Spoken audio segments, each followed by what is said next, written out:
Welcome दोस्तों, मैं hot गुरु जितेंद्र। आज आपको आईपीसी और सीआरपीसी की 4 महत्वपूर्ण धाराएं बताऊंगा जिनको यूज करके आप पत्नी और पत्नी के पेरेंट्स को जेल तक भिजवा सकते हैं।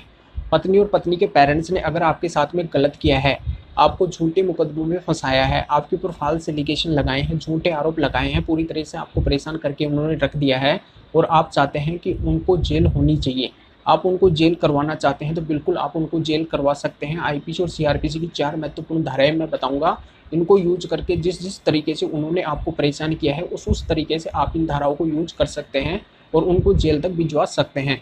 बहुत इंपॉर्टेंट वीडियो होने वाला है, बिल्कुल अंत तक आपको देखना है, पूरी जानकारी आपके समझ में आ जाएगी।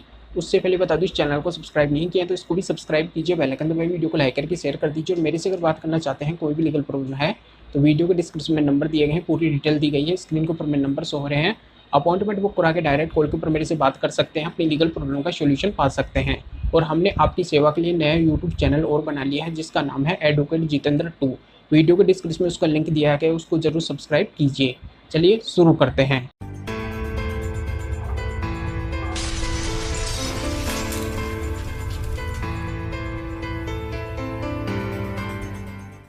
तो दोस्तों, बहुत से लोगों के ये सवाल होते हैं कि पत्नी को तो कभी जेल ही नहीं हो सकती है।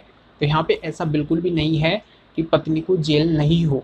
यहाँ पे जो गलत करता है उसको पनिश जरूर मिलती है, चाहे पत्नी हो या फिर पत्नी के पेरेंट्स हो। अगर उन्होंने आपके साथ में गलत किया है और आपको अगर कानून की प्रॉपर जानकारी है, आप अगर डट के खड़े रहते हैं, आप अपनी आवाज़ उठाते हैं कि आपके साथ में गलत हुआ है, प्रॉपर तरीके से आप अपने एविडेंस पेश करते हैं, विटनेस पेश करते हैं, तो बिल्कुल जो गलत करने वाले हैं, चाहे पत्नी हो या फिर पत्नी के पेरेंट्स हो या फिर अन्य कोई हो, उनको आप पनिश करवा सकते हैं, उनको जेल तक आप भिजवा सकते हैं। तो यहाँ पे मैं पहली धारा बता देता हूँ जिसको यूज करके आप 100% पत्नी या पत्नी के पेरेंट्स को जेल तक भिजवा सकते हैं अगर उन्होंने इस तरीके से आपके साथ में किया है। तो पहली धारा आती है आईपीसी की धारा 500, यानी डिफॉर्मेशन की धारा होती है, मानहानि की धारा होती है।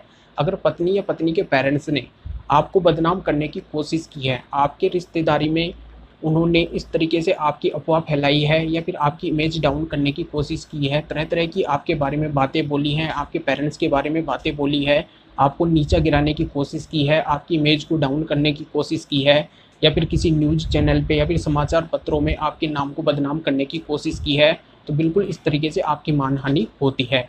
आप यहाँ पे आईपीसी का सेक्शन 500 यूज़ कर सकते हैं। इसमें 2 साल की सज़ा होती है, जुर्माना भी देना पड़ सकता है।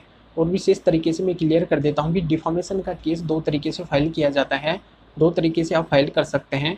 अगर आप चाहते हैं कि आपको मानहानि के रूप में पैसा मिलना चाहिए, कंपनसेशन मिलना चाहिए, तो उसके लिए आपको सिविल कोर्ट में जाना होगा, सिविल केस आपको फाइल करना होगा और आपको पैसा मिल जाएगा। जो आप डिमांड करेंगे कितनी मेरी मानहानि हुई है और इतना पैसा मेरे को मिलना चाहिए, तो जो वाजिब होगा उतना पैसा आपको मानहानि के रूप में मिल जाएगा, तो वो आपको सिविल केस फाइल करना होगा।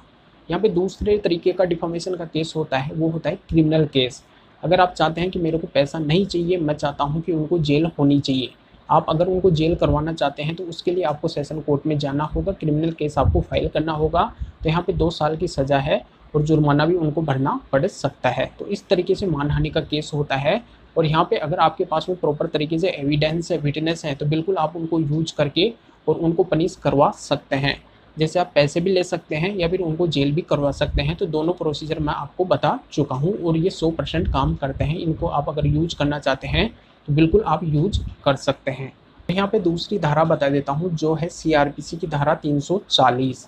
अगर पत्नी या पत्नी के पेरेंट्स उनके द्वारा किए हुए केस में अगर वो झूठ बोलते हैं, झूठ का सहारा लेते हैं, अपनी तरफ केस करने के लिए झूठ का सहारा लेते हैं, झूठ बोलते हैं, और आप अगर साबित कर देते हैं कि ये लोग झूठ बोल रहे हैं, इस तरीके से झूठा बयान दे रहे हैं या फिर झूठा एफिडेविट दे रहे हैं या फिर झूठा कोई एविडेंस दे रहे हैं, तो आप उस बात को साबित करके कि ये लोग झूठ का सहारा ले रहे हैं, तो वहाँ पे सीआरपीसी 340 की एप्लीकेशन लगवा के उन लोगों को, पत्नी हो या फिर पत्नी के पेरेंट्स हो, उनको आप जेल तक भिजवा सकते हैं।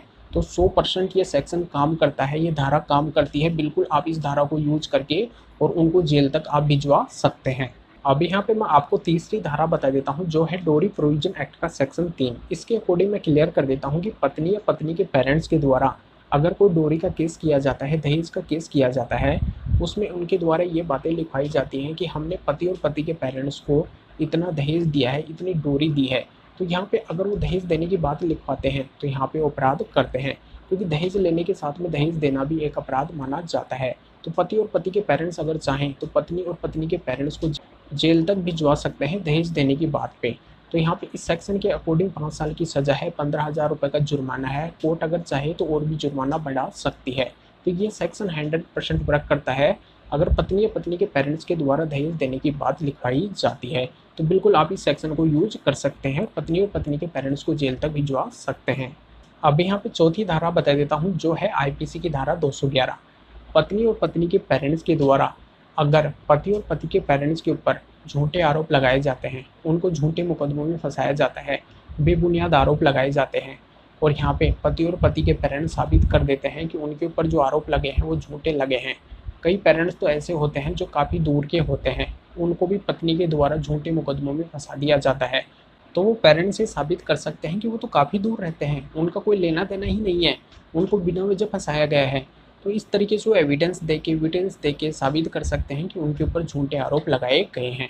तो इस तरीके से अगर कोई किसी के ऊपर झूठे आरोप लगाता है, बेबुनियाद आरोप लगाता है, तो वो व्यक्ति जिसके ऊपर झूठे आरोप लगे हैं वो आईपीसी 211 की कार्रवाई कर सकता है, जिस व्यक्ति ने उनके ऊपर झूठे आरोप लगाए हैं उस व्यक्ति के ऊपर।